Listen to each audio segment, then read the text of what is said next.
Rain needled the window panes until they sang like thin glass bells, a tremor that slipped through the damask and the carpet and the bones of the house itself. Evangeline watched rivulets chase one another down the pane, merging and parting the way thoughts did when a person tried not to think. If she leaned close enough, she could see her breath bloom against the cold and briefly claim a square of the world as her own. It vanished almost at once. Nothing stayed. "It is settled," her father said, folding one paper precisely upon the next, as if each was a corner of her life he could crease into obedience. "The bans will be waived. The license has been obtained. The Duke's solicitor has most satisfactorily arranged everything." Most satisfactorily. Evangeline discovered a small, strange calm in the uselessness of the phrase. It meant nothing and everything at once. A girl could drown in those words, and no one would see the splash. Her mother sat very straight on the settee, gloved hands folded over one another, a statue of composure in dove-grey silk. "Do not stand so close to the glass, dear. It leaves freckles." Evangeline turned from the storm to the quiet brightness of the drawing-room, to the heavy curtains and the roses in their bowl, to the portraits whose painted eyes had watched a century of Prescotts choose and err and choose again. "Does the glass do it, or the sun?" she asked, trying to coax a smile from her mother. It was a child's game they had once played, nonsense questions for a thread of laughter, but the thread snapped soundlessly now. "The sun is never to blame," her mother answered, as if she was stating a rule rather than a comfort. Her father cleared his throat. He was not unkind. He wore ambition the way some men wore a signet, as proof of belonging. "Daughter, the Duke of Somerset is a man of consequence. A union here places you, beyond the reach of vagary. It secures your future. My future." The words slipped through Evangeline's mind like a coin through a grate. She thought of what future had meant last summer, when she and Clara had walked the side gardens with their shoes in their hands, laughing at the feel of warm stone beneath bare feet, of bees that could not decide whether they loved the lavender best or the mint. Then future had been a word like horizon, something beautiful that approached without effort. Now it had a name and an address and a crest stamped in wax. It had walls of black stone and windows like watchful eyes. It had a groom who was also a stranger. "Does he know me?" she asked, ashamed of the tremor on the last word. "Very well," her father said briskly. "As well as a man needs to know his duchess. He has observed you and made inquiries." Observed? The syllables were a weight and not a comfort. Evangeline remembered a ball 2 seasons past, the way the air had smelled of warmed pearls and candle grease. She remembered turning and seeing, across the sweep of dancers, a figure half in shadow, tall and still, the light burnished along his shoulder and the blade of his cheek, his gaze steady, as if he had been waiting for her to look back. She had, and then she had looked away, because girls in good houses were taught not to stare at mysteries, only to marry them. Clara was arranging lupines in a tall blue vase on the walnut sideboard. The flowers had rained a dust of purple on her apron. She did not brush it off. When Evangeline's eyes flicked to her, Clara only bent closer to her task, but her fingers stilled for 2 heartbeats on a stem. A small, human pledge in a room of ritual. "The Duke's estates are extensive," her father continued. "Somerset Hall stands on ground older than our family's memory. There are mines and farms, and a library said to astonish scholars. He is a patron of several ventures and serves on committees of—" He stopped, the parade of accomplishments apparently complete. "You will be honored, Evangeline. You will be safe." "Safe?" she repeated. Outside, thunder rolled over the hills and took a long time to go away. Must safety always feel like a lock? She felt her mother's look, not unloving, but edged. "Evangeline," her mother said softly, "a woman's life is a house she furnishes with the choices permitted her. Sometimes prudence chooses for her, and she makes that prudence graceful." The butler entered with a small velvet-wrapped parcel on a tray, as if bearing a wounded bird. "From Somerset Hall, my lord," he intoned. Something in Evangeline's chest tipped and slid. Her mother's eyes brightened, unable to help themselves, as if the parcel might contain a kinder future for all of them. Her father nodded. "For you," he said. And even in his certainty there was a thin wire of apology. Evangeline's fingers found they were clever enough to untie ribbon. She unfolded velvet the colour of late evening and found a small box of dark wood. It was heavy, which surprised her, a weight disproportionate to its size. When she lifted the lid, the room inhaled. A sapphire lay inside, deep as rainwater at dusk, the sort of blue that makes a person think of forever, whether she believes in such a thing or not. A ring of smaller stones circled it, little stars around a cold, bright moon. There was a card beneath it, folded and sealed with a stamp that caught at the light. A crest, and the suggestion of a motto pressed into wax that had already forgotten its warm beginning. Evangeline broke it with a care that felt like disobedience. The hand was strong and composed, the lines short, as if the writer distrusted wandering. Lady Evangeline Prescott. This sapphire has belonged to the Duchesses of Somerset for generations. I send it to you as a sign and invitation. The arrangements are complete. You will be received at Somerset Hall on Thursday next. The ceremony will take place at noon in the family chapel. Edmund Radcliffe. There were no adornments, no flourish. He had not written of admiration or of fate, or of eyes like skies and lips like pale roses. He had written as if he believed words should only be used for carrying and not for singing. Her mother was nodding, already measuring kid gloves and trousseau against the calendar in her head. A beautiful ring. True taste always resists vulgarity. Her father exhaled through his nose, satisfaction and relief stalking one another across his features. There, you see. Tradition. Substance. He knows his place in the order of things. And yours. Evangeline slid the ring onto her finger. It was cool and then not cool, as if it learned her and agreed. The weight of it pulled gently at her hand, and she felt suddenly as if she were tethered by a glittering cord to a house many miles away, drawn toward it, even as she stood perfectly still. "I should like to meet him," she said, because she could not keep the last small dignity of the request to herself. "To speak with the man whose name will be mine." Her father cleared his throat again, or perhaps the thunder had walked into his chest. He is not a man of society. Privacy is his preference. Preference. The word was thinner than safety. "Some men are like fortified towns," her mother said, with the voice of someone quoting a book she had loved and then obeyed.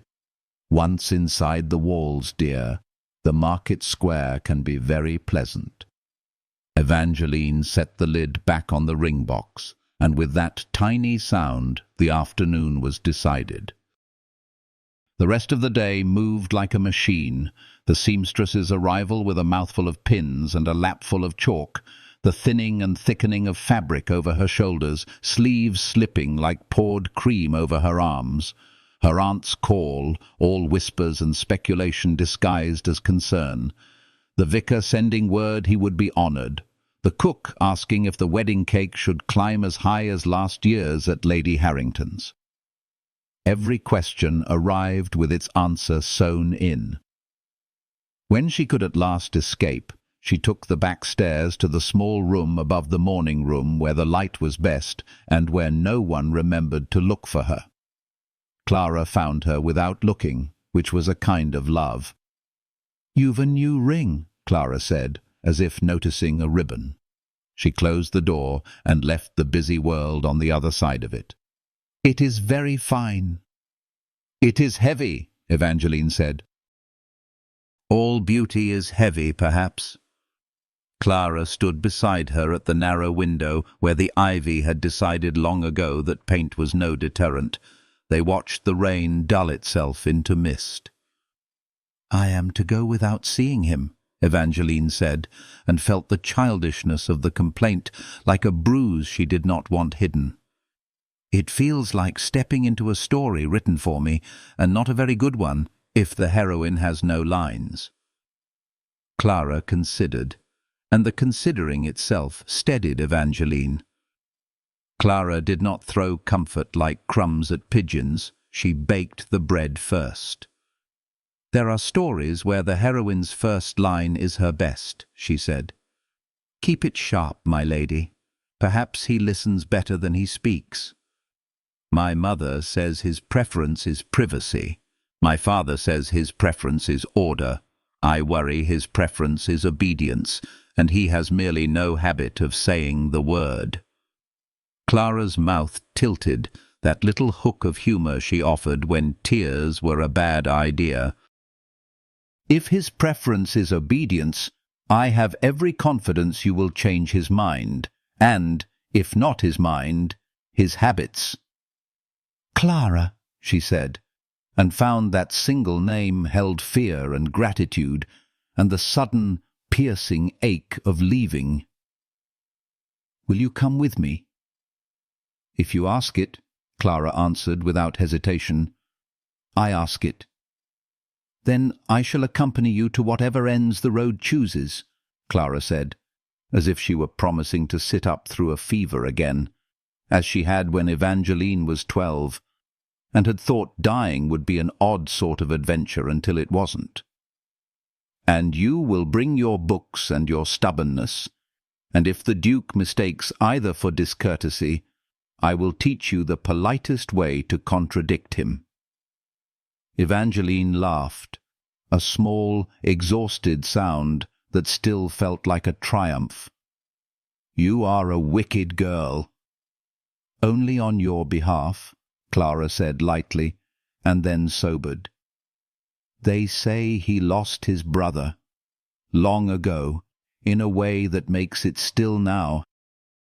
My cousin's husband works near the old shafts. He says the earth there doesn't forget." "I do not know what to do with stories told in corridors," Evangeline whispered. "They collect like drafts and give a person chills." "Then we will carry blankets," Clara said simply, "and a lantern." The journey to Somerset began at dawn 2 days later, because dawn is a brave time and people like to pretend its courage will hold. The coach was packed to foolishness with trunks that felt like the past being folded into manageable shapes. Her mother kissed her forehead in the courtyard, the exact centre of a measured circle of servants. "Write of the small things," she said. "They make the distance shorter." Her father held her shoulders and looked as if the light hurt his eyes. "Be clever," he advised softly, as if it were a secret. "Be kind. Kindness is a more difficult cleverness and suits you better. And remember, my girl, fear is a poor prophet. Evangeline climbed into the coach with her heart lined like a tiny travelling case. Clara settled opposite her with a basket of sandwiches no one would eat, a flask of tea that would grow cold with the day if they let it. The wheels took a first, deep breath and began to turn. Fields unrolled like bolts of cloth. Villages did their small, neat work. The river ran beside them for a time, then went another way, as if politely excusing itself from a conversation it could not improve. Evangeline watched the place where the sky lowered itself to meet the farthest hedgerow, and wondered if a person could walk to that line and lift the sky with her hands. By noon the land had altered. Hedges gave way to rough stone, and rough stone gave way to distances that felt older than names. The coachman pointed with his whip and said, "There!" and then, "There again," as if the first look had not been quite enough for such a house. Somerset Hall stood like a thought that had had years to finish itself. Dark stone shouldered up into turrets and chimneys. Windows watched. The main doors were old oak the colour of a storm. It was not an unwelcoming house, but it did not mistake courtesy for warmth. Evangeline's breath went shallow, the body's old trick when confronted by a thing too large to breathe beside. The coach rocked to a stop. A line of servants stepped forward and arranged themselves with the precision of a prayer. The housekeeper dipped, not a curtsy precisely, but an acknowledgment. "Your Grace," she said. Evangeline looked over her left shoulder to see if some invisible duchess had slipped in behind her. No one stood there, of course. She felt the sapphire where it lay against her glove, like a pulse. "I am—" She stopped, hearing how many words wanted to rush out at once, a flock of them, foolish and eager. "I am grateful to be received. Mrs. Webb," the housekeeper supplied, "at your service." Her voice had the sort of quiet that production prefers, one made of competence, not of absence. "If you will follow me, the west rooms have been prepared. Should you require alterations—" "I will require everything," Evangeline wanted to say. "I will require to learn the name of every stair that creaks, and the reason why the third candle in the chapel takes 2 tries to light. I will require to know the paths the swallows take at dusk, and whether anyone speaks aloud to the portraits. I will require to know how a house becomes kind." She only inclined her head and said, "Thank you." They crossed the great hall. Evangeline kept her eyes forward and still felt the portraits turn to see. The floor was a checkerboard of stone, and she walked on it with a curious sense that if she stepped wrongly she would be announced a fool by some ancient, useless mechanism hidden beneath the flags.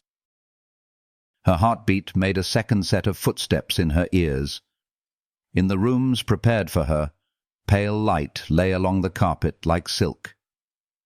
Someone had thought of comfort, and not merely of display. The bed was an extravagance, its posts carved with distant trees and birds that looked as if they might launch themselves into the air when a dream turned them loose. A vase of white flowers stood by the window, the sort that carry their own season and ignore the weather. Clara touched the bed curtains, as if feeling the weave could tell her whether the world ahead was friendly. "Shall I unpack your nightgown, my—" She stopped, corrected herself with that shy pride life teaches only the heartiest of the poor. "Your Grace." "Not yet," Evangeline said, as if postponing that one small act could shift the orbit of a planet. Her hand found the ring, turned it once. "I should like the chapel." "Now?" Clara's eyebrows did a little dance she could never prevent when she imagined trouble. "Now," Evangeline said, "if I am to be married in a room, I should know the room's face." Mrs. Webb did not blink when they asked. "The east corridor," she said, and gave such clear directions, including the warning about a particular flagstone that, treacherous as a rumour, always wished to tilt, that Evangeline felt a ridiculous gratitude. The house might disapprove, but it would not mislead. The chapel was small, older than the hall itself by the feel of it, as if the house had been built to keep the chapel out of the rain. Stone walls held their own weather. Candles waited in their iron branches, unlit. The air smelled faintly of beeswax and thyme. Coloured glass divided the afternoon into quiet squares. Evangeline walked to the lowest step of the chancel and stood where a person stands when she is meant to forget herself and remember everything else. She placed her hand where 1,000 brides may have placed theirs and felt nothing theatrical, no drum from heaven or secret bell. She felt only the stone, cool and faintly damp, baptizing her skin with the truth of it. This is what lasts, this and whatever a person refuses to let go. "I am not brave," she told the empty air, not to deceive herself, "but I am stubborn." The faintest echo returned stubborn, as if the chapel approved of virtues that are also sins. Clara was not far behind her. She pretended to examine the carving on the end of a pew, because a friend sometimes allows a private sentence to live out its life entirely inside the person who needed to say it. Footsteps made of leather, assured and unhurried, crossed the threshold, as if this were a place where footsteps should always sound like that. Evangeline did not turn until the silence between strides told her they had stopped for her. A man stood in the nave's half-light. He had not chosen his height, or the breadth of his shoulders, or the scar across his left brow that a younger man's rashness must have engraved there, but he wore all of it with the calm of someone who had been chosen by worse things and had survived. Blue looked out of his eyes, not the generous blue of summer sky, but the deep one of a wintering sea. "Lady Evangeline," he said. His voice did not try to sound like music, and was a better comfort for it. "Forgive the informality. I had not expected—" "Nor I," she said, surprised to find her own voice steady. "But here we are." "Yes," he answered, as if he understood the layers in the phrase. "Here we are." They regarded one another across the aisle that would lead her toward him tomorrow. He did not step closer. She did not retreat. She had the queer sense of standing on either side of a river that could be ford or flood, depending on which stone a foot found first. "This chapel has seen a great deal," he said, almost to the room. "It remembers more accurately than people do." "Then I am glad to have met it first," she said, and watched a flicker. Surprise, perhaps even the whisper of relief, pass over his features before the composure returned. He looked at her hand, at the sapphire coolly making its vows on her behalf. "Does it weigh?" "Yes," she answered, because he had asked what others ignored. "Not unpleasantly, but I will not forget it is there." "Good," he said, and some tension she had been too tense to notice loosened along his mouth. "You will find this house respects honesty, Lady Evangeline, even when it cannot reward it." He seemed about to say more, then altered course with the manner of a man who had learned not to trust his own impulses. "I wished only to assure you," he said, and this time the voice did carry something like effort, "that you shall not want for anything within my gift to give. Comfort, provision, consideration. There is no expectation that cannot wait on your ease." She heard it. the clumsy gallantry of a man who had made religion of restraint and was now, awkwardly, offering half of himself as proof of kindness. The rumor people loved most about powerful men was their cruelty. It was frequently less interesting than that. "Thank you," she said, "because gratitude, too, is sometimes courage." She added, before she could decide whether she was permitted such a line, "I do not know you." He inclined his head, accepting both declaration and implied request. "Edmund Radcliffe," he said, and his name in his own mouth sounded like something carved cleanly into wood. He did not extend his hand, and she was grateful, because she did not yet know whether she could bear the knowledge of his skin. "Evangeline," she returned. She did not offer him the lesser title of Miss, which was a superstition some girls used like a charm against inevitability. If this was to be, they would use the real names of things. "Then," he said, as if closing a ledger neatly, but not coldly, "the rest may wait for tomorrow." He withdrew as he had come, and his leaving did not feel like abandonment so much as the natural hush after a candle is snuffed. The room remembered its own dim light with ease. Clara exhaled softly behind her, not quite a laugh. "He does not look like a dragon." "No," Evangeline said, letting the first shaky smile tug at her mouth. "More like a cliff." "Cliffs can be safe if you keep your step," Clara said practically.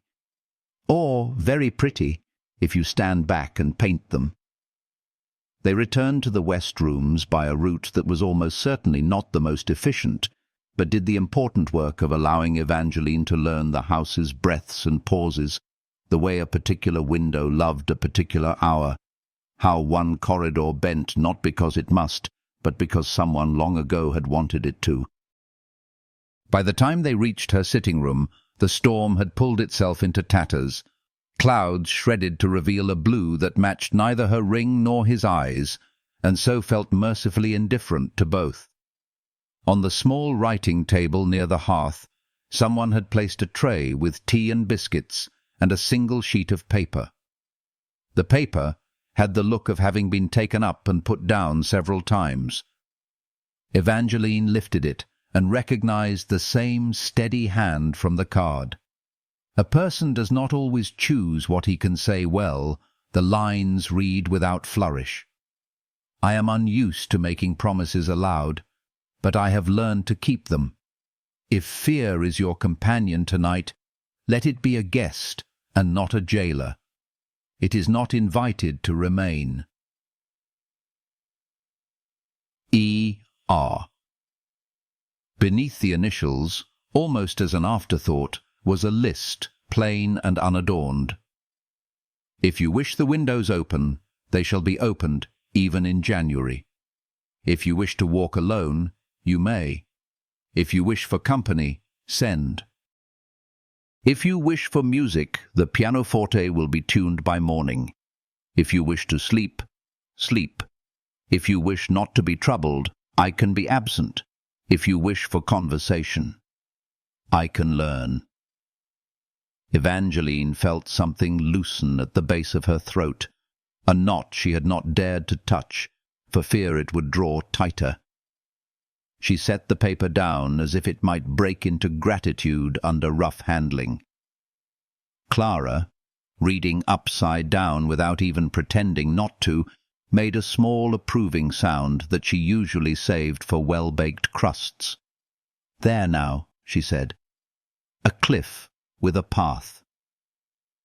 That night, the house settled itself around her like a large animal, deciding it did not mind her presence. The fire whispered to the grate. Somewhere, a clock announced time in a slow, considerate voice. Evangeline lay beneath high curtains that moved a little in a draught she could not find, and stared up into darkness until shapes decided to be real. The canopy, The carved birds, whose wings were still wings and not omens, the edge of the wardrobe glimmering like a horizon. She thought of her mother's hands, perfection trying not to shake. She thought of her father's last advice, be kind, be clever, and how the order of those words mattered. She thought of a boy she had never met who had gone into the earth and not returned, of the way a scar had made a line on a man's face in the exact place where worry most naturally lives, of a sapphire heavy enough to prevent forgetting and bright enough to demand it. She thought of the chapel's cool stone, and the way her own voice had pronounced stubborn and the echo had agreed. When sleep came, it was not the clean, deep lake of childhood, but a river full of odd currents. Still, it carried her. In her last waking drift, she imagined a lantern hanging in a dark place, and a hand reaching for its cord. Perhaps it was her hand, perhaps it was his. The important thing was that there was light, and that someone was willing to pull. Morning would come with bells, noon would come with vows. The world would take a new shape around the names they had given it. For now, between rain and the first clear inch of sky, Evangeline lay in her new house and practiced a different kind of courage, the sort that occurs in breathing in and breathing out, and letting neither be a promise or a plea, merely a beginning. The candle flames bent whenever the corridor sighed, carrying her forward toward a future that smelled faintly of wax and roses. The chapel's doors had closed hours earlier, yet Evangeline still felt their echo inside her bones, as though stone itself remembered vows before they were spoken. She had stood beneath those high windows and seen him, the Duke Edmund Radcliffe, in full light at last. Not the silhouette glimpsed across a ballroom 2 years ago, not the shadow in rumour's telling, but a man with eyes too blue to be merciful and too weary to be cruel. Now, back within her chamber, the ring on her finger seemed to burn hotter than the fire in the grate. She could not decide if it was a brand or a promise. Clara fussed with the gown, folding the ivory silk back into its case with a reverence that came from habit rather than love. "They've sent supper, though you've no appetite," she remarked gently. "Shall I bring tea instead?" Evangeline shook her head. She could not swallow. The meal at the long oak table had already pressed against her like a performance, her parents speaking of weather and books, while her husband spoke of nothing at all. Edmund, she tried the name silently as though her mouth needed training, sat carved of patience and distance, answering with fragments that fell into silence as soon as they were uttered. Yet when she dared ask if he read, truly read, for pleasure and not for duty, something had loosened across his face. A man, not a marble bust, had looked back at her for a moment. Now the house was hers and not hers. Somerset Hall stretched vast as the sky, with corridors like questions and doors like judgments. Servants passed with lowered gazes, as if she were not only mistress, but also a cipher they dared not decipher. Her chamber, freshly painted, filled with gowns that fitted though she had never stood for measurements, smelled faintly of lavender and paint. It was beautiful, it was costly, and it was cold. The clock on the mantel struck 10.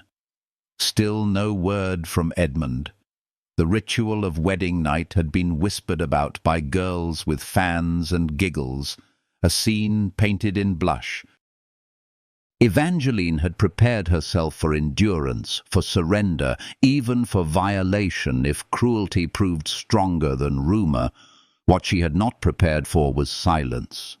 Silence could bruise deeper than blows. At nearly midnight the door opened. as quietly as if the hinges respected her heart.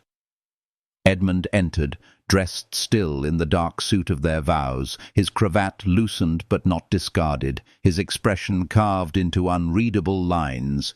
He did not cross the room. He stood as if uncertain of ownership, of her, of the night, perhaps of himself. "Forgive the lateness," he said, voice low and precise. "I wish to ensure you were comfortable." Evangeline clutched her dressing gown at the throat. "Yes," she murmured, though the word felt frail. "The rooms are lovely." A silence opened between them. Not the silence of comfort, but of strangers forced into a single breath. She waited for him to advance, to claim the rights all men were said to claim without question. Instead, his eyes moved across her with a kind of sorrow. Then the question, "Are you afraid of me?"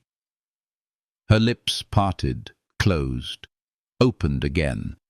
The practiced answer, "No, of course not, my lord," died unspoken. She could not offer falsehood on the very first night. "Yes," she whispered. The word trembled like a confession. He drew in a breath sharp enough to cut. His face hardened briefly, then smoothed into control. He nodded once. "I see." His hand lingered on the doorknob. "Then I will bid you good night. You need not fear that particular obligation of marriage. I will not come to you unless invited." The door closed behind him, softer than a sigh. Evangeline sat very still, the world tilting like a ship on uncertain seas. Every rumor, every warning, every whispered horror had prepared her for violation. Instead, she had been given choice. Mercy where she had expected domination. A riddle, not a nightmare. Sleep did not come easily. The fire dimmed, the house creaked, and her thoughts wandered the corridors he had left behind him. A monster would have claimed her. A coward would have avoided her. What manner of man left her with her own will, then fled as though her honesty had wounded him more than blades could? When dawn finally pierced the draperies, it found her still awake, still turning the question over. Not am I afraid of him. But why would a feared man fear my fear? The days that followed were a pattern stitched in distance. Edmund appeared at meals, polite but absent, his gaze focused on letters and ledgers more than on his bride. He spoke to her with courtesy, but never with warmth. He ensured her comfort, but never sought her company. Somerset Hall became her companion. Echoing galleries filled with ancestral portraits, gardens groomed to near perfection, a music room with an untouched pianoforte, and the forbidden south wing whose closed doors seemed to throb with secrets. Servants obeyed her, but their eyes were wary, as though she were a guest who might not stay. She found solace in the library. Books do not avert their gaze. The library was vast, 2 stories high, ladders rolling along rails, dust and velvet and wisdom in equal measure. She wandered there each afternoon, running her hands along spines as though seeking veins of truth. It was there, 1 week after the wedding, that she discovered him not as a duke, but as a man. Edmund sat in a leather chair by the fire, a book open in his hand, his posture unguarded. Firelight softened the lines of his face. For the first time, she saw not severity, but something gentler, something like weariness. She nearly retreated, unwilling to disturb, but the board creaked beneath her foot, and he looked up. "Forgive me," he said, rising half from his chair. "I did not hear you enter." "No, I should apologize," she answered quickly. "I'll return later. Please, stay." The words surprised them both. He gestured toward the shelves. "The library is yours." She hesitated. Then, unable to still her own curiosity, asked, "What are you reading?" He glanced at the volume in his hand, almost embarrassed. "Keats, a collection of his verse." She blinked, startled into familiarity. "Beauty is truth, truth, beauty," she quoted softly. His eyes widened slightly. "You know him?" "My father's library was modest, but well stocked," she said. "And poetry is an old solace." For one breath, silence was companionable. The Duke of Somerset, feared, aloof, unreadable, had revealed a corner of himself that was tender. A man who read Keats in solitude. A man who looked startled that his young bride might know lines he had thought his own private refuge. He closed the book, rose, and inclined his head. "I shall leave you to it." But as he passed, he paused. "Somerset Hall is your home now. You need not confine yourself. Explore where you will." His mouth tightened. "Except the south wing." "Yes," she murmured. "I remember." He studied her face as if searching for something he could not name, then bowed slightly and left. She sank into his vacated chair, still warm, her fingers brushing the spine of his book. Beside it lay a journal of accounts, neat columns listing tenant names and repairs needed for cottages. Here was a man not of cruelty, but of responsibility, a landlord who noted the leaky roofs of the poor as carefully as the ledgers of his own estate. A revelation, small but luminous. Night fell, and still she turned the image over in her mind. Edmund Radcliffe, seated by the fire with poetry in hand. A man who had asked her, not demanded, if she feared him. A man who, despite his silences, might hold more tenderness than rumour dared whisper. She did not yet call it hope, but she could not name it anything else. The day after she found him with Keats, the rain forgot itself, and the moor grew a colour that belonged to neither summer nor winter, but to the quiet interval between them. Evangeline woke with the steadying sense that the house had shifted by some fine degree, not enough to rattle the porcelain in its cabinets, but enough that doors which had only known duty might, with patience, learn to open for affection. It was an absurd thought. She kept it like a sparrow cupped in her palms, and went about the morning as though nothing had changed. The servants had already learned her unlearned paths. She liked to walk before the household found its full speed, while fires were being coaxed from ash and the smell of bread kept its promises downstairs. Somerset Hall's corridors were different when they belonged to footsteps that did not yet need to hurry. Light entered aslant through mullioned panes, breaking itself on balusters and settling in quiet squares on the carpets. The portraits softened early. The dead are kinder at dawn. She let her hand trail along the wainscoting as she walked, naming textures under her breath. Polished oak, satin walling, silk cord, the language of surfaces steadied the pulse. When she reached the library, she did not hesitate, though she had no right to expect him there. A great room reveals a man's habits, and she was beginning to learn Edmund's were less about spectacle than about endurance. He was absent. The chair by the fire held only the impression of someone who had once chosen rest. The Keats lay where he had left it, as if he trusted the book to keep his place better than his own memory could. She did not touch it. Reverence has its taboos.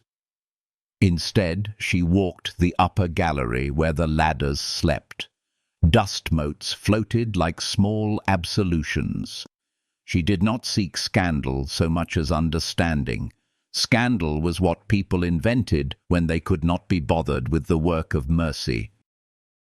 A door disguised as panelling yielded under her palm. Not forbidden, only uninterested in being known. Beyond, a narrower space offered ledgers and boxes, labelled in hands that belonged to other centuries. Estate accounts, leases, inventories of silver, seed and cider. She might have turned away. These were a man's tools, and she had been trained from girlhood to leave men to their tools and their silences, but titles carried other titles on their backs. If she was to be Duchess, she would learn what the word asked of her besides wearing it. She found the first clue in an inventory that had no business keeping company with grain tallies. A small leather-bound book, older than the ledgers around it, and hidden among them as if regret had tried to misfile grief. It had no title on its spine. Someone had written "journal" in a hand that had not yet learned to distrust itself. She stood very still with it in her hands. It is a sin to read what was not given, and a sin not to read when truth requires a witness. Between those two, she chose the sin that would do the least harm. The first entry began when the writer was 16. The letters were longer, the ink more extravagant, as if each sentence were a colt that had not learned the bridle. He wrote of riding and weather and Latin declensions. He complained about a tutor whose breath smelled of nettle tea, and he praised a younger brother named Frederick, who could coax birds from hedgerows with crumbs and kindness. He wrote of a girl once, only her initials, C.B., and how sunlight made ordinary hair into honey. He wrote of a mine, newly cut into the estate's flank, which his father called modern and indispensable, with a fervour usually reserved for prayer. Evangeline turned pages with care, reading the way one approaches a sleeping child, slowly, ready to bolt at a twitch. The summer grew older inside the journal. Autumn sharpened sentences. Then the ink thinned. The entries faltered, as if the writer's hand had to relearn itself.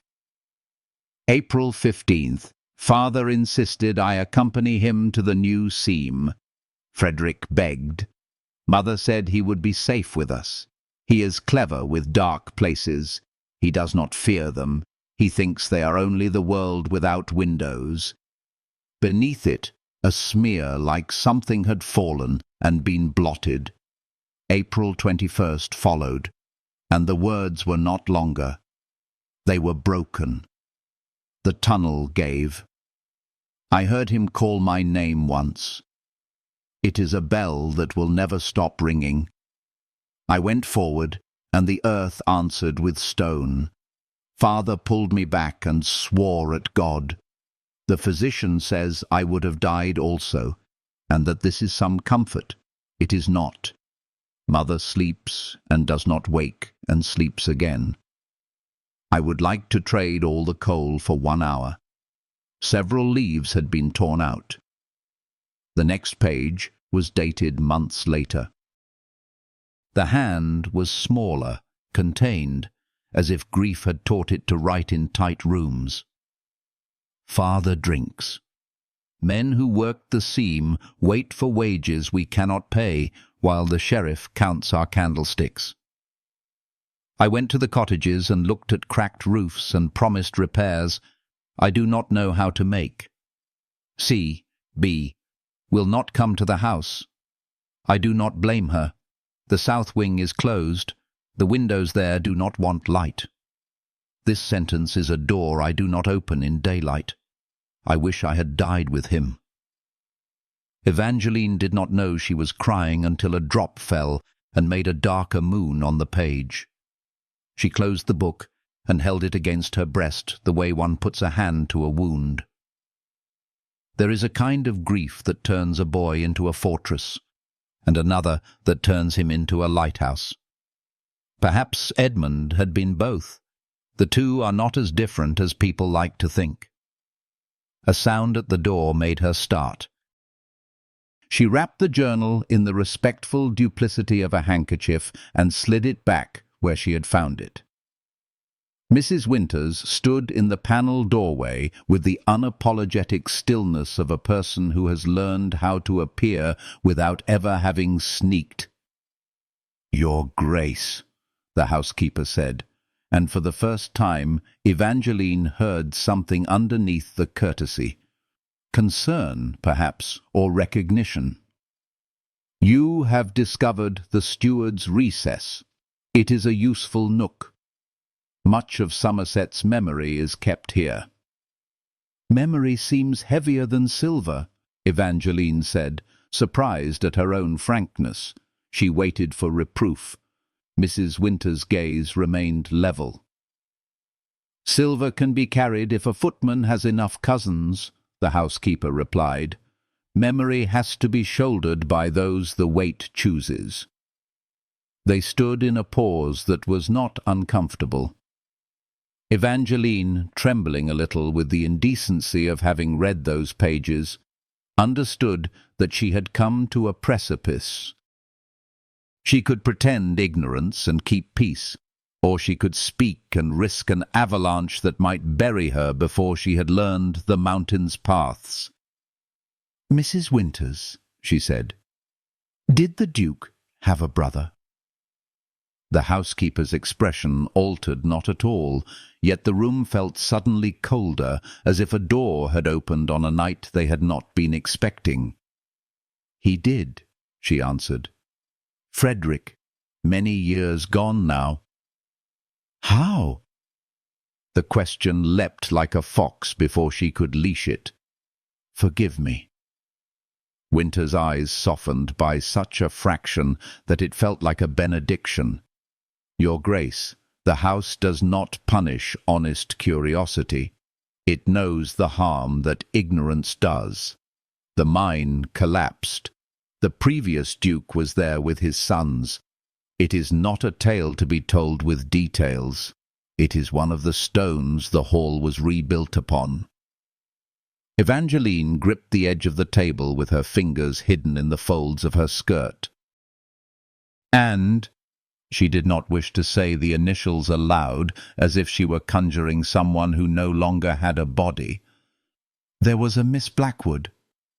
"Charlotte," Mrs. Winters said, speaking the name with an economy that made it more tender, not less. "She was sunshine in rooms that had known very little. The hall keeps certain summers the way a pressed flower keeps a field." The housekeeper's gaze slid, almost unwillingly, to Evangeline's hair, which the combs had been unable to deny copper that morning. "You may have noticed a portrait in the north drawing-room." "I have not," Evangeline said. "Portraits watch." She would go. Mrs. Winters inclined her head as if acknowledging a thing inevitable as weather. "It is generally kept behind a curtain, a mercy given and sometimes withdrawn. There is a boy there too, smiling in a way his Grace has not practised since." "Why does no one speak?" Evangeline asked, surprised at the sudden heat in her chest. "Not even the wind through the corridors. It's as if the house has been taught to hold its breath." Winters considered. "Because grief is a jealous hunger, madam. Feed it, and it expects you at the same hour tomorrow. Starve it, and you fear it will eat the furniture to survive. The Duke manages it. He manages everything he does not mend." "Manages," Evangeline repeated. The word felt like a belt drawn one hole too tight. "And the south wing? He forbade me. That is where—" "Not all forbiddings are cruelty," Mrs. Winters said, not unkindly. Some are merely poor attempts at care. The shafts used to be worked from that end of the house. Though they were sealed and strengthened years ago, there are places where memory and ground are both unstable. A gentleman carries certain maps in his body once he has walked them. His Grace may not have realized he keeps those maps to himself. Evangeline felt, absurdly, as if she might laugh. He keeps most things to himself. So he does, Winters said, and a smile did visit, dry as a good sherry. But he has built rooms inside himself that resemble this library, Your Grace. Some of us have dusted them. Do you love him? The question surprised Evangeline as she heard herself ask it. She did not mean as a woman loves a man, but as a house keeps loyalty to the person who has learned how to hear it. Mrs. Winters' answer was simple. I have served Radcliffe's since I had braids. I loved one boy who catalogued his butterflies in Latin. I loved a young man who took on debts that were not his and paid them in silence. I respect the Duke who knows where every key in this place fits, and who would tear off a door rather than see one of his tenants sleep cold. That is a kind of love suited to women like me. It was a longer confession than Evangeline had any right to, and she bowed her head in gratitude. I won't. I don't intend to disturb what should be left in peace, she said, unsure whether she was promising the house, the dead, or herself. Peace is not the same as silence, Mrs. Winters said. If you mean to keep the first, you will have to break the second. When the housekeeper had gone, Evangeline returned the journal to its nest among the ledgers with fingers that felt younger than hers. Then she went hunting the north drawing-room, guided by a thread of light the brain calls memory and the body calls instinct. She found it across a courtyard that had hoarded morning sun like a miser, and down a corridor that had portraits of minor Radcliffes who had done nothing extravagant beyond outliving their debts and begetting children. The curtain was heavier than it needed to be. She drew it aside and stood very still. The painting was a family arrangement, the sort that pretends a moment can be made to sit still and behave. A father with that aristocratic impatience portraits forgive because the tailor did not. A mother whose beauty had been painted with the care of a man who admired roses without learning how to prune them. Two boys, one older, one with the careless brightness that makes dogs prefer certain laps. And a girl, not quite in the family's circle, but close enough to be gathered if someone opened an arm. Sun had been captured in the pigment where her hair turned like copper wire at the ends. The painter was good. He had tricked breath into oil. Evangeline stepped closer until she could see the tiny brushstrokes at the corner of the girl's mouth where laughter had been tidied back. She looked younger than Evangeline had imagined and more substantial. Grief had flattened her into legend. The canvas returned her weight. There is a cruelty in the way a resemblance can make the living pay taxes to the dead. Evangeline did not resent Charlotte. She resented the economy that made women coin. Your Grace? The voice came from the doorway. Simmons, the butler, stood there with a tray balanced like a proposition. Your chocolate. She turned, guilty as though she had been found with a lover. Thank you, she managed. Simmons set the tray where a painter once must have set his palette. He studied the portrait the way men who disbelieve in ghosts study doorways. Master Frederick liked the artist best, he said, seemingly to the air. He set the man to painting birds in the margins between sittings. Evangeline glanced at the frame, and yes, there a finch perched just where the gilding pretended the picture ended. He looks like mischief." "He was mischief," Simmons said. "Some boys are named and some boys are verbs." He looked at her then, the formality of his face easing. "You are kind to look at them." "Kind?" she echoed, startled. "It feels like trespass." "Kind to look and not pretend to see nobody," he said. "The hall is calmer when the past is permitted its portion." He hesitated, then added in a voice that had sand in it, "His Grace does not come to this room." "Because it hurts." "Because he is busy," Simmons corrected, and Evangeline understood that servants protect their master's truth the way walls protect houses. They tell it in architecture instead of speech. When she left the portrait, she carried it with her the way light persists after someone puts out a candle. She found Edmund at dinner in the long room where reflections formed a company for those who had none. He rose, as he always did, with courtesy that cost him less and less. They sat. The soup was chestnut and thyme. The aroma of rain still clung to him. She could tell the Moor had been under his horse this afternoon, because there was a kind of open air in his eyes a house could not give. "I went exploring," she said, when a silence pressed her to admit it. "I see," he said, and his fork paused in the air. "What did you find?" "A portrait," she answered. 4 figures.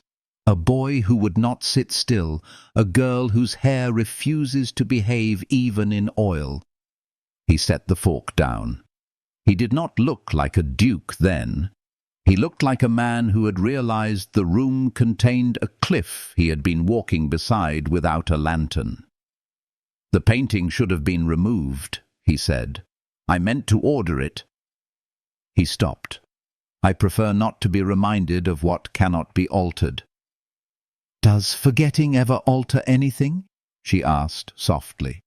She had not meant to speak so plainly, but the last days had accustomed her tongue to more honest weights. He looked at her long enough that she had time to regret. Then he said, with a precision that was like pain pressed into exact shapes, "You are not a woman I chose for her silence." "No," she said, and heard a hum of danger in her pulse, the kind that attends honest talk. "But you did choose me, which means, if we are to be more than weather in the same house, you must permit me to learn the language of its storms." "Storms," he repeated, as if testing whether the word had teeth today. "Apt." He reached for his wine and did not drink it. "Mrs. Winters talks too much." "She speaks exactly enough," Evangeline said, "and I do not think she told me anything you did not wish understood." He laughed, which startled both of them. The sound had rust in it. "There are people who take a decade to know me, as far as you have marched in a fortnight." "I had a guide," she said, and let him choose whether she meant the housekeeper or the journal. His gaze flicked, keen as a hawk's, to her hands, as if he might see ink ghosting her fingers. "You will want histories," he said finally, making of the plural a small surrender. "Names that tire me." "Dates that explain me to others, if not to myself." He pushed his plate aside, untouched, save for the shape his spoon had traced in the soup. "Frederick died in the earth. My father died standing above it, though it took him 3 years to consent to the fact. My mother drowned in laudanum, which is water that burns slow. Charlotte fell from a horse, because the world does not always choose the poetic arrangement of catastrophe, even for those who are ornamental. After this, I executed the duties required. I cut the seam deeper when money demanded it. I mended roofs. I paid debts that were mine, and some that had the indecency to wear other men's names. I closed rooms and opened accounts. That is the story the county tells about me when it chooses to be charitable." The uncharitable version involves cruelty I do not practice, and sins I have not had the imagination to commit. He had not raised his voice. The room felt louder for it. Evangeline folded her hands, and, because truth responds to truth like iron to a magnet, she answered with her own. When you asked me whether I feared you, I thought you were offering me time. Now I think you are offering me a map. If the south wing is marked, "Here be dragons," you meant to keep me safe. But safety without knowledge is the longest hallway in the world. Something in his face altered then, a slackening perhaps, as of a muscle that has remembered how not to brace. "I am not adept at shared maps," he said. "When I was made master here, I learned quickly that the only way to keep men's bread on their tables was to place the weight of decision where only one neck could be found to bear it. I have not since unlearned that posture." "Then bend," she said, and the word shocked her because it was not a command but an invitation. "Bend where it will not break you." "Women are made to bend and not break. Perhaps we can teach you." "Women," he echoed, a smile visiting his mouth like weather the moor cannot predict. "Plural. You and Mrs. Winters have formed an alliance, I see." "We have," she said gravely, which made his smile stay a fraction longer. "I wish you would tell me what day to avoid. There is always a day." He looked away, as if the question had light he could not yet bear straight on. "April 20th, he said, to the window, to the silver, and finally to her. "It is a day in which clocks behave badly." "I will mark it," she answered. He rose first that night, as he usually did, and when he bowed over her hand, he did not let go at once. "You have made this house less severe merely by walking in it," he said, as if confessing a trespass. "That is either sorcery or good breeding. In either case, I ought to be grateful." "Be both," she said, because the package had a ribbon. "Why not pull it?" He released her. She lay awake a long while, listening to the house remind itself how to breathe. From somewhere in the corridors that connected east to west, a floorboard spoke like a conscience. She wondered where he kept himself at such hours, whether he stood in the chapel counting stones, whether he walked the flagged passage to the south and stopped where the door remembered to be locked, whether he looked out toward the seam that the earth had refused them and called his brother's name like a prayer, whose answer had moved to another parish. In the morning a note lay under her breakfast spoon. Edmund's hand, deliberate, almost obstinate in its neatness. "I travel to London on business. 3 days. There is no obligation in my absence but comfort and curiosity. If the latter insists, and the former permits, ask Mrs. Winters to show you Charlotte's music. It may prove a kinder history than the books in the steward's recess." Charlotte's music was folded in a cabinet in the music room, the paper gone to cream with age, but unyellowed by neglect. Evangeline stroked titles with 2 fingers and felt the remarkable intimacy of touching a woman she would never meet on the place where her hand had rested. The margins held pencilings, fingering marks, a softly scolded slower, a little fern of notes where a phrase had demanded breath. She sat and lifted the fall board. The instrument had been tuned recently. Edmund had made good his list of promises without witnesses. She played, not with bravura. Charlotte had not been a creature of salons, but with the certainty of a woman who used the piano to make rooms speak more easily.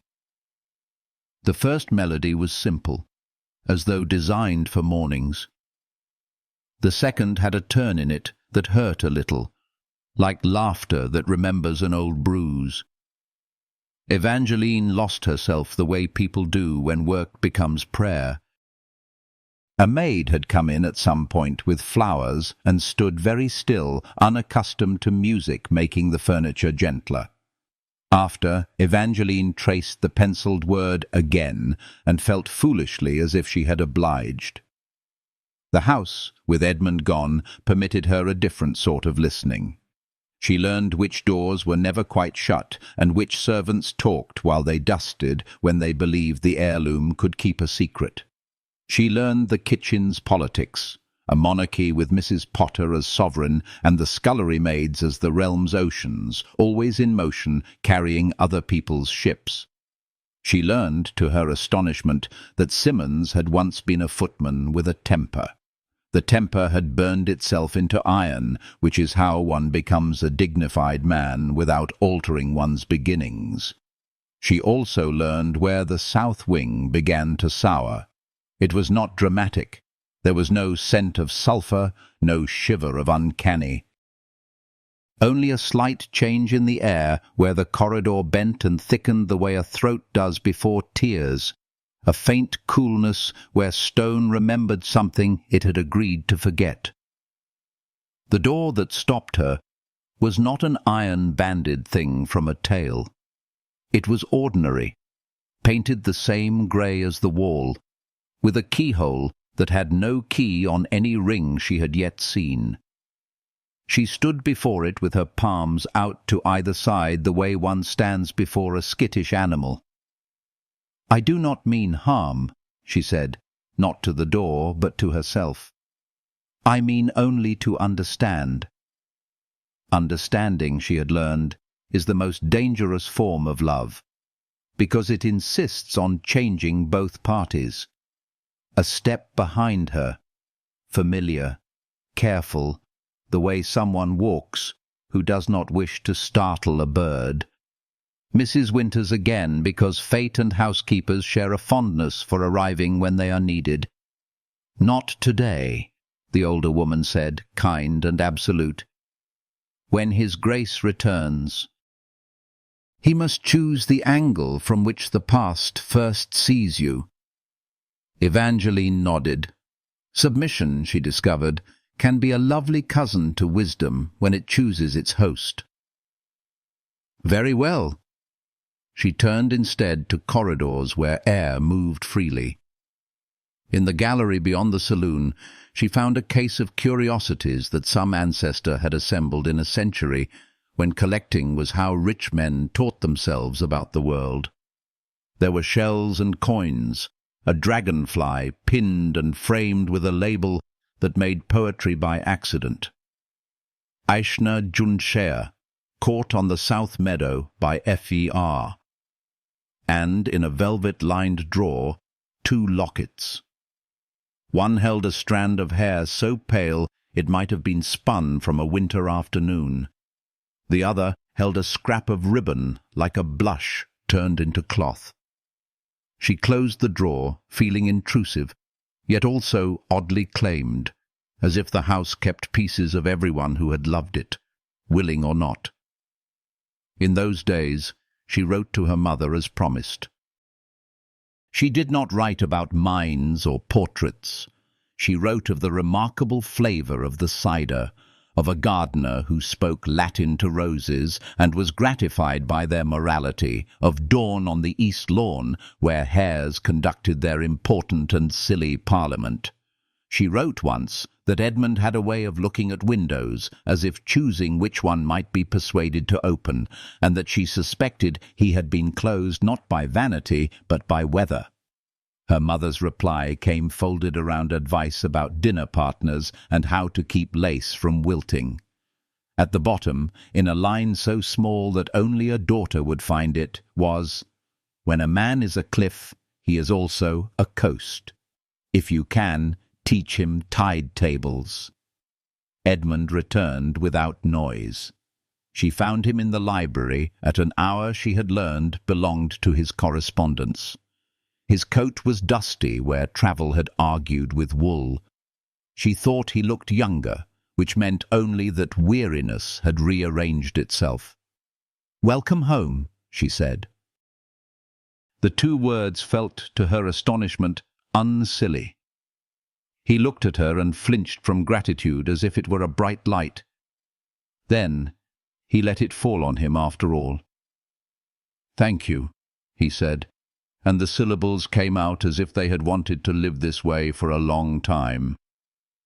He drew a parcel from his pocket, wrapped in paper that had been important only a few hours ago. "There is nothing in London I like," he confessed, "so I have brought you a thing I hope you will." Inside lay a little notebook with unlined pages and a pencil, beautifully ordinary. The cover was green, the particular green that happens when a wood remembers rain. "For drawing," he said hastily, as if he were answering for a crime. "Mrs. Winters mentioned watercolours. If I presume—" "You presume exactly enough," she said, and turned the book in her hands to admire the way its corners promised not to betray her. "Thank you." He exhaled. Relief altered him more than pride ever had. "Will you walk?" he asked, sudden and boyish in the asking. "I would show you the West pasture. Hares are political there." "You have been reading my letters," she said, half teasing, then saw the flicker, guilt, reflexive, defensive. "I meant, the hares are as political here as the ones at my father's." "I would not read what was not addressed to me," he said quickly, and she loved him a little for what he did with the discipline, the way he wore it as character and not as armour. "Mrs. Winters tells me only whether you are well." "I am well," she said, and watched the words sink into him. "I am better than I expected." They walked. Beyond the terraces, the ground forgot formalities and rolled toward the horizon like a contented beast, fences and hedgerows making a patchwork that had taken generations to piece. Edmund did not perform the estate for her. He did not recite yields or boast of improvements. He pointed out a rookery as if it were a cathedral that had immigrated into trees. He stooped to right a stone that had shifted in a dry stone wall because he could not bear a line to lose its grammar. He greeted a farmer by name and asked after a child's fever, and did not seem surprised to receive a blessing in return. When they came to the low place where the ground remembered once having been a pond, he stopped with his hand on the gate and did not open it. Beyond, the land sloped in a way that made the horizon tilt. Far off, where the south wing would be if the house had stretched farther than it dared, there was a copse of blackthorn that had the look of a thought one does not say aloud. "There," he said, and his voice had no pretension to greatness. "I do not go farther. I would not have you go alone." "The entrance?" she asked. "More than one," he said, with a grimness that made her understand how thoroughly the earth can remember its own sins. "The chief is sealed. The rest are mouths that forgot they were not meant to speak." She stepped closer to the gate, as if proximity to wood could steady her. "I found the door in the corridor," she said, confessing as one does to the person whose forgiveness she hopes not to need. "Mrs. Winters pulled me back with a look." "That is her gift," he said. "She parts people from disaster without bruising them." "I think I must know what you know," she said, "or you will be haunted twice, once by your own ghosts and once by my guesswork. Guesswork is an unkind spirit. It rattles doors at night." He leaned on the gate, suddenly not a duke, but a man with a field in front of him and a problem that had gone to seed. "You are not afraid?" "I am," she said, and knew the truth of it in her knees. "But not of the door. Of the distance we will have, if we choose not to open it." He bowed his head once. When he lifted it, his face was older, which is to say it was more entirely his. "Then we will open it," he said. "Oh, not today. Not when the air is soft and a person could mistake sorrow for a poem. When the weather declares itself, I have learned to choose my days with what courage I possess." "April 20th is coming," she said. "It is," he answered. "We will not wait for it to find us." He turned. The hall rose behind them in a dignity that did not apologize for the shadows it had cast. A long breath went through the hedges. A rook complained in its beautiful, ugly language. He offered his arm, and she took it. They walked back as people do who intend not to be lost again. That evening, as if to dress the resolve in gentler cloth, she took Charlotte's music to the library. Edmund stood by the mantel with one hand braced on it, staring not at the fire, but at the place above it, where a mirror could have been if a man had wanted to see his own face more often. She set the sheets on the pianoforte. She did not ask permission. Some comforts are like bread. One bakes them and one offers them, and that is the whole religion. She played. When a phrase sweated with memory, she left it alone. When it begged for breath, she gave it generously.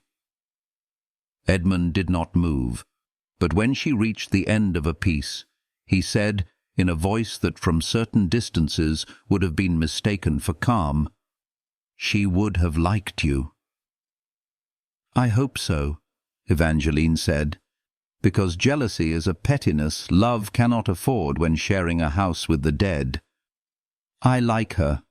She writes again in the margins and means it as an embrace, not an order." "She wrote the margins because she could not write in the body," he said. "We were rigid then. That was the fashion. The painter made us soft, and we considered it flattery." He looked at her finally. Something unlatched in his expression. She felt the air in the room change, as when summer discovers it has been autumn for an hour now, and no one noticed. "Evangeline," he said, and her name in his mouth felt like a more honest title. "Will you, when we go there, will you stand with me and not near me?" She understood. There is a world of difference between proximity and presence. "I will stand with you," she said, "and if the ground moves, I will move when you move and not before." He bowed his head, which a man does when he has no language grand enough for the thanks in him. Then, like a person practicing a new courage, he crossed the room and did what he had not done on their wedding day. Took her hand as if its smallness were a miracle rather than an accident of bone. His fingers were cool and steady.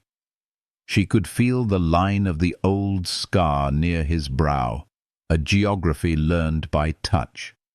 Somerset Hall slept early that night, sensing perhaps that the house's heart had shifted one drawer closer to the place where the keys are kept. In the dark, Evangeline lay wakeful and unafraid. Not because danger had disappeared. It never does. It only changes rooms. But because the map he had begun to draw had a place on it for her steps. The wind worried the edges of the world. The old door in the corridor dreamed of opening.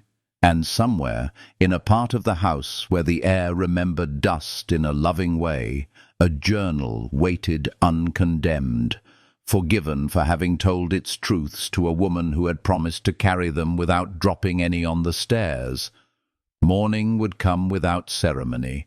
There would be bread and letters and Mrs. Winter's counsel disguised as menus. There would be Edmund, with the look of a man drafting a letter to his boyhood in words the boy could stand to read. There would be a gate to open and a room to enter, and a piece of earth to greet with neither arrogance nor superstition. Evangeline turned her face into the pillow and smiled at the ceiling, which had begun to learn the taste of that expression. She slept at last like someone who had chosen her place in a story, and found that the story, surprisingly, had been waiting for her to do exactly that. The day appointed itself without asking permission. Dawn came pale and clean as bone, the kind of light that refuses exaggeration. Even the rooks were subdued, as if they had been purchased by gravity for a bargain price. Evangeline woke already dressed in a kind of inward readiness, as though someone had buttoned resolve up her spine while she slept. She sat up, and the room was not a room, but a stage in which breath was the first line. Clara brought tea and did not ask questions. She pinched Evangeline's cheek like a blessing she had learned before the church could teach her others. "You'll want something in your pocket," she said practically, and slid in a twist of sugar and a sprig of rosemary, as if courage could be brewed like an herb. "Come with me," Evangeline said, and was startled by the steadiness in her own voice. "Always," Clara replied, but her glance shifted to the door with a respectful caution. He should ask for the first step. It is a man's pride for once that deserves its way. He came before the clock decided on its second chime. Edmund's coat bore the undecided weather of a day that might yet change its mind. His mouth had the tender severity of someone who had slept very little and argued with no one but himself. He looked at Evangeline's hands, bare, and at the small wicker basket Clara had packed as if it were a spell. He nodded to Clara, as a man nods to the other soldier on a wall. "If you are ready," he said. "I am." They went by the east corridor, because some journeys prefer a route that doesn't remind the traveller of the destination. Mrs. Winters appeared at a turning with a lantern, though the sun was already awake. "Light is a habit as well as a necessity," she said, and placed the handle in Edmund's hand the way a midwife offers a swaddled child. He accepted without protest. It was a good omen. Men who can take help gracefully are not the sort who leave women to drown in the help they refuse. The door to the south wing did not resist. It opened with the breath of a sick-room, relieved at last to see air. The passage beyond was narrower, more intimate, as if walls had leaned in to hear stories they were forbidden to repeat. The housekeeping had been faithful. Dust lay in dignified drifts, not in neglectful heaps. But the air was different. It had the mineral chill of a cellar and the memory of a church, and beneath both a faint, unsettled beat that might have been the earth remembering what it had held. Evangeline took the lantern when Edmund offered it, more ceremony than practicality, and in the small passing of heat from his palm to hers, a vow was said that language would only spoil. They walked. Under their feet, the floor changed. Flagstones gave way to rougher slate, then to boards that had been laid when someone still believed in the usefulness of going farther. A door at the end wore iron because no one had trusted wood to keep its promise. Edmund drew a key from a pocket she had not seen and held it a moment, like a man consulting a coin for prophecy. Then he turned it. The smell rose first. Not rot. Nothing so easy. A mingling of iron and wet and something like old smoke. It was the scent of a story that had burned itself out without giving anyone the warmth. They stepped into a low, arched space where brick had been persuaded to behave like a cave. Beams crossed above them like the ribs of some wooden beast. The lantern warmed to its task and set small fires along the curved walls. In one place a seam of coal showed like a smudged mouth. "This was where the carts came," Edmund said quietly, and the corridor swallowed his voice and sent it back thinner. "We used horses once. Later, men." Evangeline saw the marks of hands everywhere, along the brick where fingers had learned to steady themselves without thinking, in the grooves on the floor where iron wheels had believed in direction more than in destiny. Her heart beat in her throat in a rhythm that matched nothing she could hear. She touched his sleeve, a child's assurance given to a man who had grown too large for any other. He did not startle. He was beyond startling. He was in the country of endurance where all reactions have already immigrated.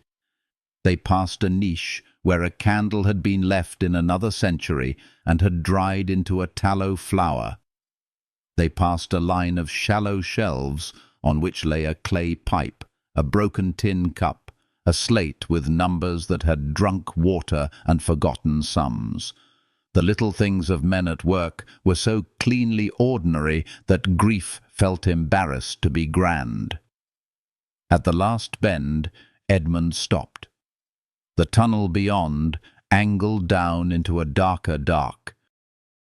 He set the lantern on a ledge, and its circle of light became a vow as well as a boundary. "Here," he said, "this is how far we will go today." Evangeline could see the effort the words cost. His breath had gone to lace.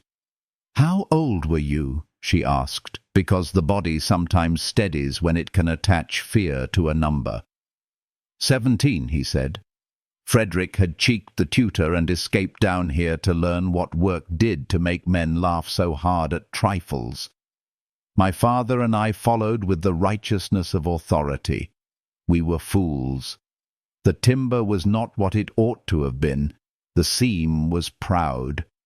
Pride is a language the earth understands. I heard the grown men talk about when roofs fail. I heard my name spoken in a voice that knew only laughter even when it called for help. Then I heard... He stopped.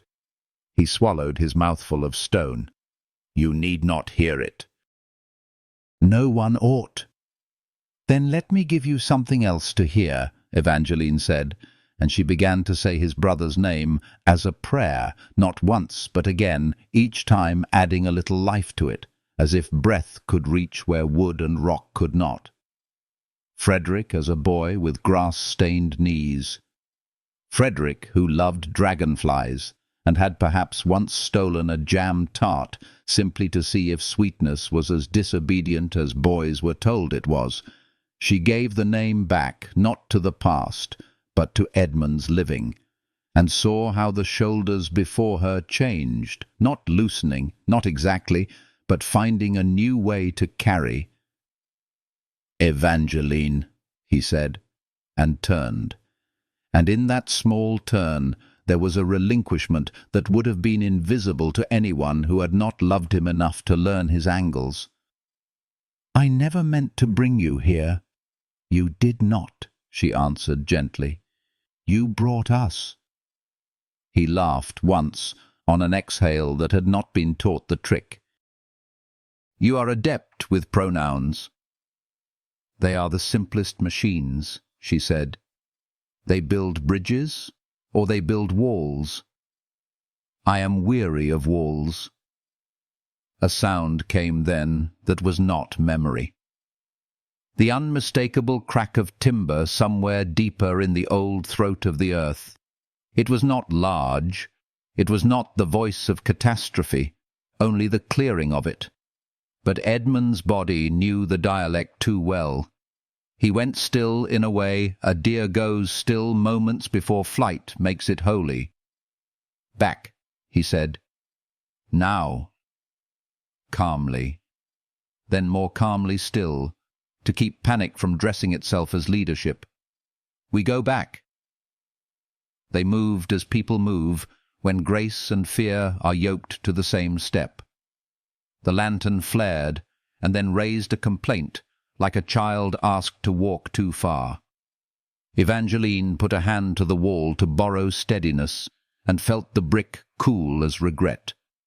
The air altered. stirred, grew particulate, as if 1,000 years of patience had decided to stand up at once. Dust rose in stately displeasure. A plank somewhere beyond their circle of light sighed, and then another, shorter sound, like a promise being broken under a heel. The tunnel's throat narrowed without moving. Edmund reached for Evangeline's wrist and missed it by the distance of a single frightened thought. She caught him instead, fingers firm on his sleeve, the way one holds a man not because he will fall, but because he might remember falling. They gained the iron-banded door and stepped through it, and Edmund turned the key, not to lock grief in, a folly, but to give action a line to draw under itself. Only then did they breathe in a way that admitted lungs. Clara was there, her hands balled inside her apron, eyes that had never learned to be anything but honest. "I heard," she said. "The house stands different when that wing wakes." "We are well," Evangeline said, and her knees discovered that this was a good time to reconsider their contract with her. She leaned against the wall, then stood away, because comfort is not a thing to take from stone that has been faithful to too many other foreheads. Edmund set the lantern down with the care one uses for a sleeping infant, and braced both hands on his thighs. When he lifted his head, his face had the colour of old paper and the steadiness of a new signature. "We do not go again without bracing and men and a priest to scold us for blasphemy afterward," he said, as if drafting a decree. "We will not conquer it. We will witness it. The difference matters." Evangeline folded the rosemary between her fingers and let its stubborn fragrance write sentences in the air. "Then today we have done enough," she said. "We have said the name. We have listened without pretending to understand. We have stood where you stood and left alive. That is a ceremony of its own." He looked at her, not past her or around her, but at her, with that rare attention he had shown once or twice, the kind that makes even a woman who knows her worth feel discovered rather than measured. "You make room," he said simply. "In rooms I thought were full." They returned along the corridor, through the door that had forgotten how to be only a door, into the wing where light had the right to boss shadows. Mrs. Winters relieved Edmund of the lantern with a nod that contained a small sermon about men who have at last consented to walk with someone else's pace. In the main hall, the portraits were behaving. The ancestors had polished their eyes overnight and would be judging again by noon. For now they were watchful without malice. Outside, the weather that had hovered indecisively at breakfast made up its mind by luncheon. Clouds began to knot, grey upon darker grey, and the wind came over the moor with a schoolmaster's impatience for levity. A storm would be a storm, proper, old-fashioned, appreciative of its own craft. Edmund sent messages to the tenants who lived low, near the beck. Men carried shutters that had slept for months and fastened them like old arguments settled quickly for the sake of an evening's peace. Evangeline walked beside him and did not ask to be left behind. He did not suggest it. They went to the stables where horses danced at Thunder's preface, to the dairy where the milkmaids laughed too loudly and then forgot to laugh at all, to the kitchen where Mrs. Potter lined bread like soldiers she meant to send into a terrible and noble battle with hunger. By late afternoon, the sky had convinced the world it was sea, and the house had the ache in its bones that ships have when they must carry too much weather. The first heavy drops fell, then a marching rain, then a drumming that took language out of the air and replaced it with percussion. The moor lowered its head.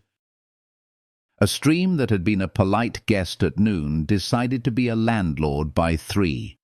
The wind moved up in pitch until windows vibrated like held breath.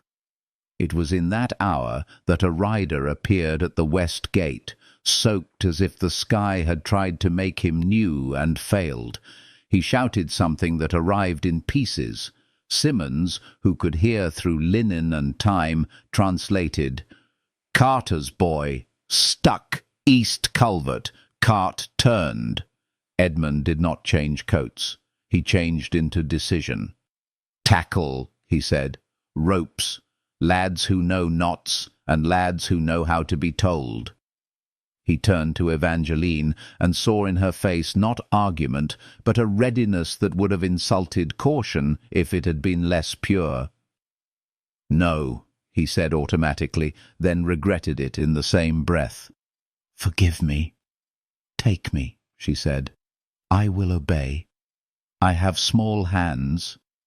Clara was already tying a scarf under Evangeline's hat, like a mother making piety of weather. "Mrs." Winters thrust a flask at Edmund as if daring him to refuse warmth.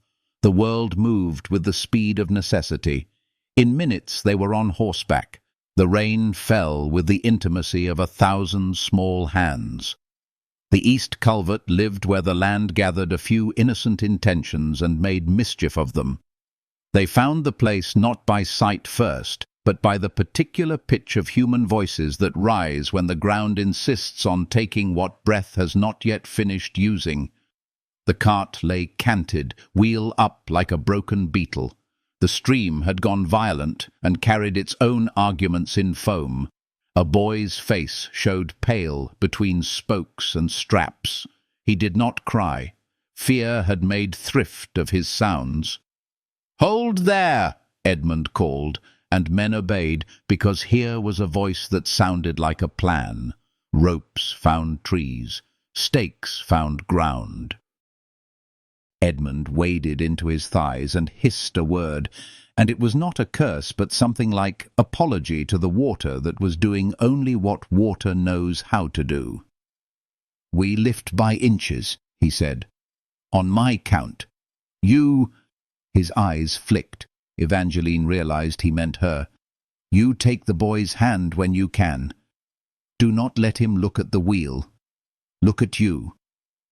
She went where he pointed because trust is a form of arithmetic, and they had done enough sums together to know what numbers were kind. The water was colder than words and stronger than promises, but the rope about her waist was a line to the world. She slid a hand under the boy's shoulder. His eyes were the glazed blue of pottery before the kiln. "Look at me," she said, because Edmund had told her which sentence to carry. "What is your name?" "Toby," he said, surprising both of them with the existence of his voice. "Good," she said. "It is a sensible name. My name is Evangeline. It is not sensible. It is long. You must help me shorten it later. For now, you and I will pretend we are not in a stream. We are in a doorway, and someone has left a cart there by mistake, and everyone is being very silly about it. I am going to hold your hand until the silliness corrects itself." He blinked, and the blink was consent. Edmund's count came, measured against his own heart. 1, 2, 3. Men heaved in a chorus that made the rain its choir. The cart shifted as if waking. The strap caught on the boy's boot. Evangeline's fingers, small as promised, found the buckle and argued it open with a patience that did not belong to the storm. "Again," Edmund said, and the cart admitted it had been wrong. They pulled Toby free, and the world briefly remembered to be kind. They got him to the bank. Clara had somehow made hot cloth from Rain and Will. Mrs. Winters, who had not left the hall, had nevertheless arranged that someone would arrive with blankets and spirits, as if omnipresence were one of her duties. Men clapped one another's shoulders the way gratitude does when words drown. Edmund stood 2 paces off, as if he needed to see boy and wife and water in a single line to convince himself the mathematics held.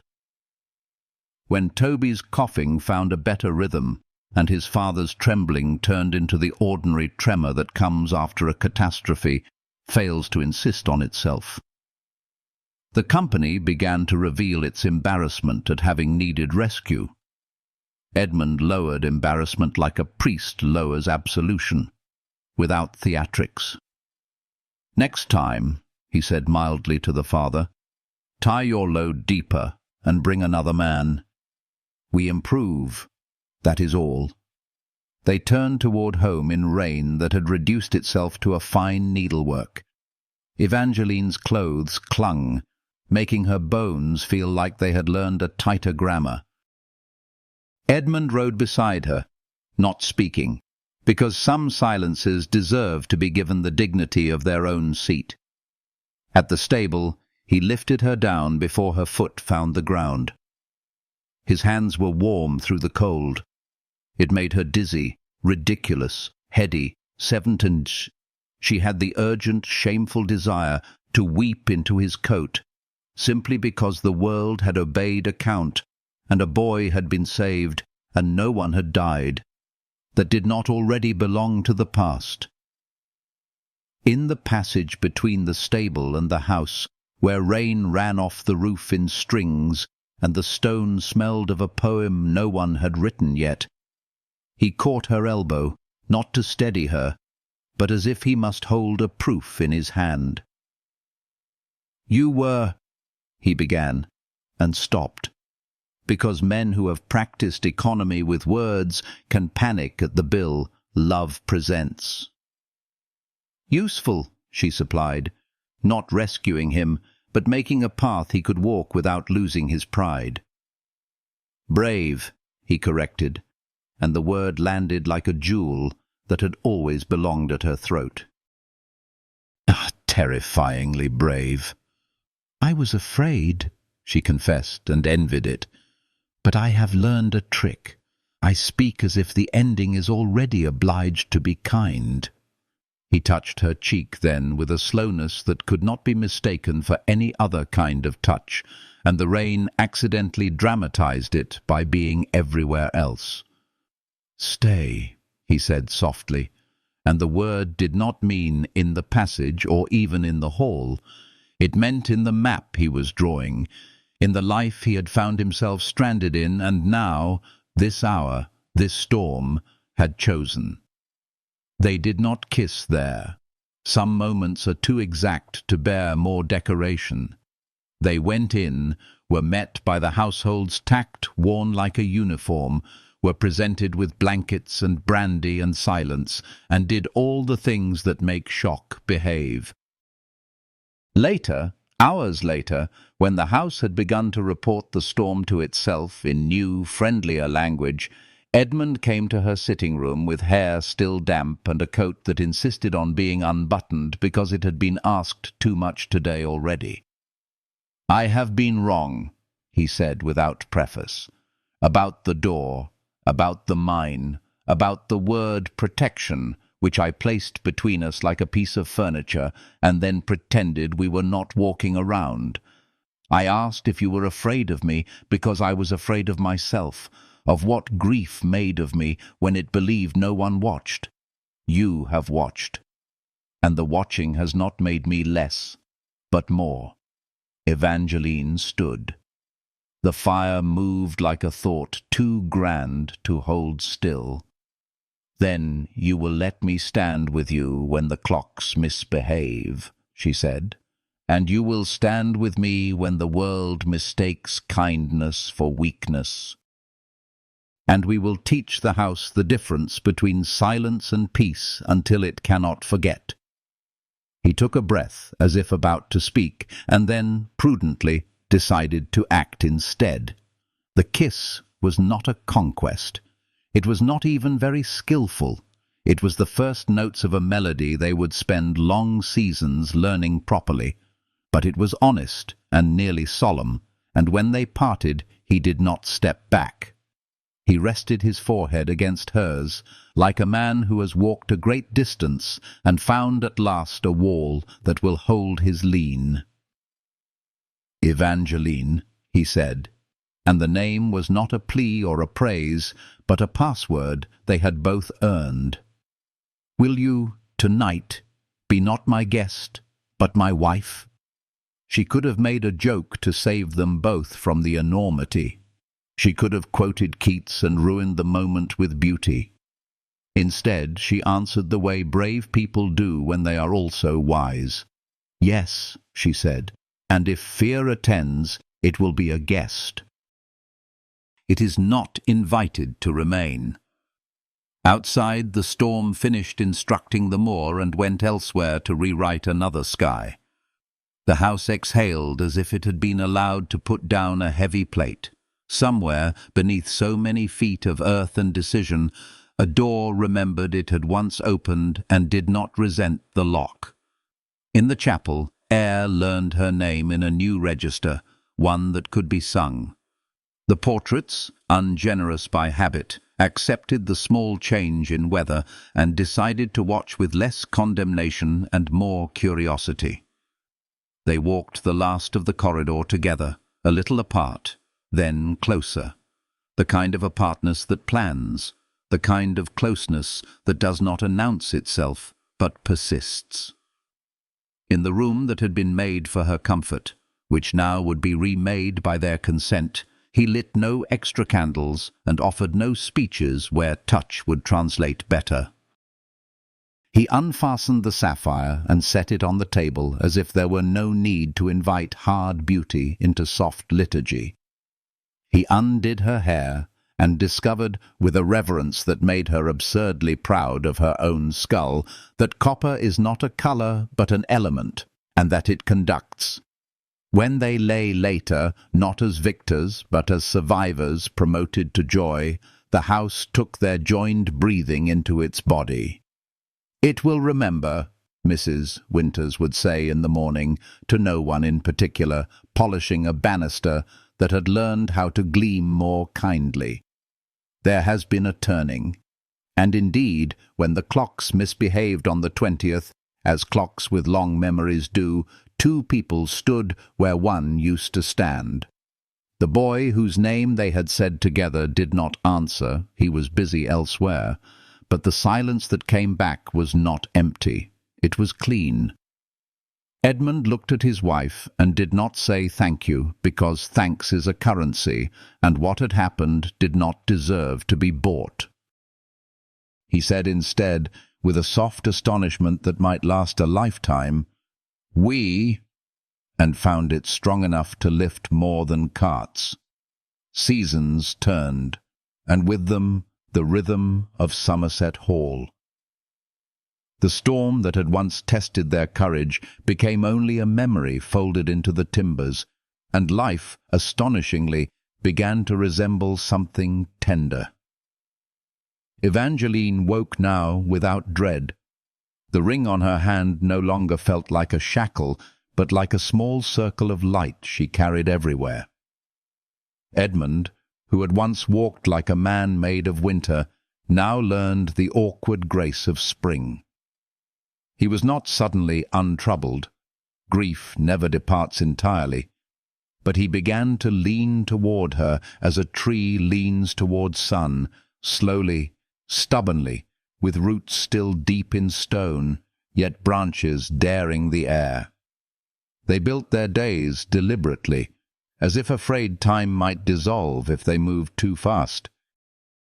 Mornings were hers. She read in the library, painted in the garden, played Charlotte's music until the house itself seemed to hum with recognition. Afternoons were his. Long rides across the estate, inspections of cottages, letters written to Parliament with ink that carried both duty and irritation. Evenings belonged to them both. At first it was dinner, polite and careful, but soon the caution melted into conversation, then into laughter, then into a silence that was not empty but brimming. She teased him about his precise handwriting. He teased her about her tendency to sketch roses when she meant to paint landscapes. They quarrelled gently about whether Byron was too decadent, whether mutton should be spiced. But their quarrels always ended with a touch that undid the argument more eloquently than apologies. The people of the hall began to change, too. Servants who had once spoken in whispers now allowed themselves the luxury of smiles. Mrs. Winters walked more briskly, as if satisfied her long vigil might at last rest. Simmons dared the occasional dry remark at table. Even the portraits, though paint cannot change, seemed to have softened their gaze. The south wing remained closed, but it no longer pulsed with threat. It waited, subdued, like an old wound content to scar rather than fester. In spring, Evangeline planted a row of rosemary near the chapel door. Edmund asked why rosemary, of all herbs.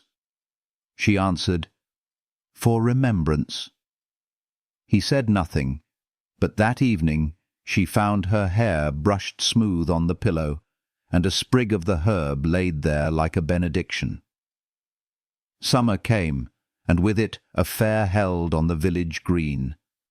Edmund insisted they attend, though his presence drew stares.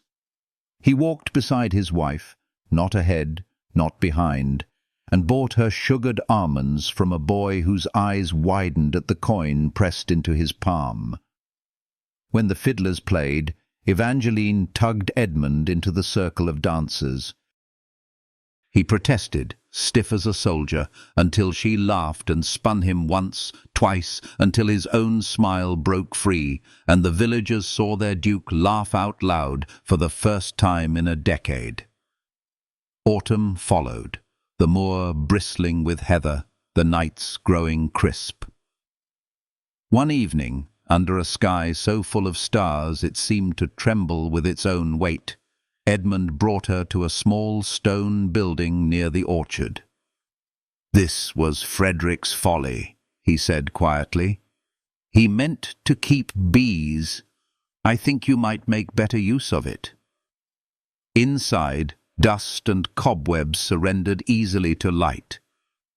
Evangeline turned the space into a studio, filling it with canvases and jars of pigment, with sketches of birds and glimpses of her husband's face when he was unaware. Edmund pretended disinterest, but one afternoon she found him there staring at a half-finished portrait of himself. He said gruffly, "The nose is wrong." She replied, "No, the pride is wrong." "The nose is quite perfect." He kissed her then, in a room where bees had once been imagined, and for the first time kissed her as if no shadow lingered behind it. Winter tested them again, but differently. Illness swept through the cottages, a fever that stole children from their cradles. Edmund rode day and night to bring physicians, to deliver broth and coal, to sign away rents so no tenant need choose between warmth and food. Evangeline rode with him, carrying blankets, sitting at sickbeds, holding hands that trembled with fear. One night, exhausted, they returned to the hall and collapsed by the fire. Edmund looked at her and said, "I do not know how to be a husband, but I know how to be a steward.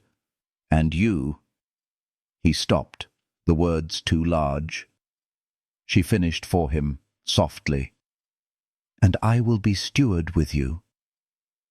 It was not poetry, but it was a vow, and it was enough. Years passed, stitched together by shared labor and quiet joy. Children came, first a son, then a daughter, then a third, whose laugh echoed through the corridors like bells. Edmund held each one as if fragile beyond reason, and Evangeline, watching him, understood that the boy who had lost his brother was now a man determined never to let go again. They adopted Frederick's orphaned goddaughter as well, folding her into their household with the ease of people who had learned that family is chosen as often as it is born. Somerset Hall grew louder, warmer, alive not only with voices but with love. On their 10th anniversary, Edmund led her once more to the south wing. The key turned, the door opened, but this time no dust, no terror leapt forth. Only silence, clean and still. They stood hand in hand, and he whispered, "It does not own me any more." She pressed her lips to his temple and answered, "No, it never did. You only thought it did." He laughed, a quiet, incredulous sound, and drew her close. When she was older, Evangeline sometimes walked the gardens alone. She would see Edmund in the distance, hair silvered, shoulders still proud, teaching their son how to measure timber, listening to their daughter recite a line of Keats. She would pause by the rosemary and breathe its sharp fragrance, remembering all they had endured, the cruel duke, the frightened bride, the locked door, the storm. They were ghosts now, not banes. What remained was the life they had built, flawed, scarred, but radiant. She would think, with gratitude so fierce it ached, that love had not been given to her easily, but it had been given truly, and that, in the end, was the only story worth telling.